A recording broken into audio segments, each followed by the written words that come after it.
The Gitmo horror stories aren't isolated to just the detainees. James Yee was a Muslim chaplain at Gitmo. He served there for less than a year in 2002, and his experience at Gitmo had a profound effect on him.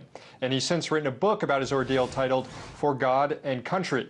James Yee joined me earlier to tell his story. Well, I served in Guantanamo as the Muslim chaplain assigned to the detention camp, and basically after objecting to the horrible conditions and the enormous amount of abuse that was going on there, then I was railroaded and accused of being a terrorist myself, and that landed me in prison by the U.S. military. What sort of stuff did you see at Guantanamo? Well, I was very much aware of the Korans being desecrated. That was a big story that was exposed, I think, initially by Newsweek magazine in 2005. That was happening when I was there. There were reports and stories from prisoners, how they were maybe subjected to being put in, what you might call a satanic circle, where interrogators attempted to force them to, make prostration, like in the form of the Muslim prayer in the center of that satanic circle.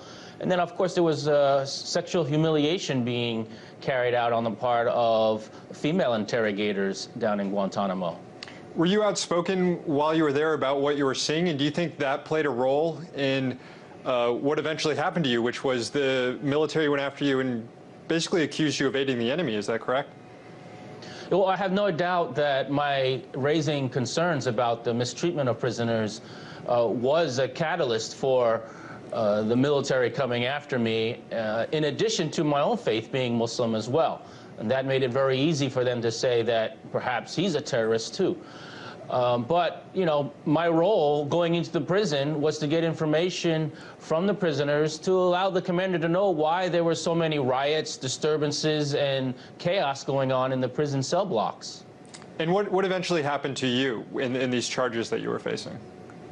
Oh, basically, when I was investigated from top to bottom, it came out that I had basically raised concerns about mistreatment of prisoners. I had complained about the abuse and torture of prisoners at Guantanamo. And all the charges, all the accusations that were levied against me were dropped, and I left the U.S. military in 2005 with an honorable discharge. You interacted with these prisoners on a daily basis. What were they like? And do you think, and this was at the very beginning, this was in 2001 when the facility, I believe the first prisoner was transferred there in 2002, at the beginning of 2002. Do you think that they could have possibly imagined that more than 10 years later, some of them would still be at the facility? Well, when I went down there and was sent to this prison camp in late 2002, I didn't know what to expect, but very, very quickly I recognized that many of these people were like normal people who I had met, in other communities, even right here in the United States. It really wasn't a reality that at that time in 2002 that there were any hardcore terrorists. Now there might be, 15 or so high-value terrorists that might be in Guantanamo now, but at that time, those who were deemed real terrorists were not held in Guantanamo, but were held in secret CIA black sites, not Gitmo. Are you personally surprised that this prison remains open more than a decade later? I'm very surprised, especially because I was a big supporter of President Obama when he was running for the presidency back in 2008. I even was a national delegate and went to the Democratic National Convention in support of Obama because he had a strong promise to close down Guantanamo, and I was very enthused when he signed that executive order his second day of office that he would close Guantanamo within 1 year. But that was back in 2009, and now here we are, 2013. This prison camp is still up and running, full steam ahead, and doesn't seem like it's going to be closed anytime soon. James, I don't want to draw a comparison between the struggle that Guantanamo detainees experience compared to the staff at Guantanamo. Clearly, one side struggles a lot more. But as someone who worked at the prison, how did that experience affect you personally, and how might it affect others, like prison guards who've worked there as well? There's a lot of stress, no doubt, on the prison staff, the guards, and those who work in Guantanamo Bay.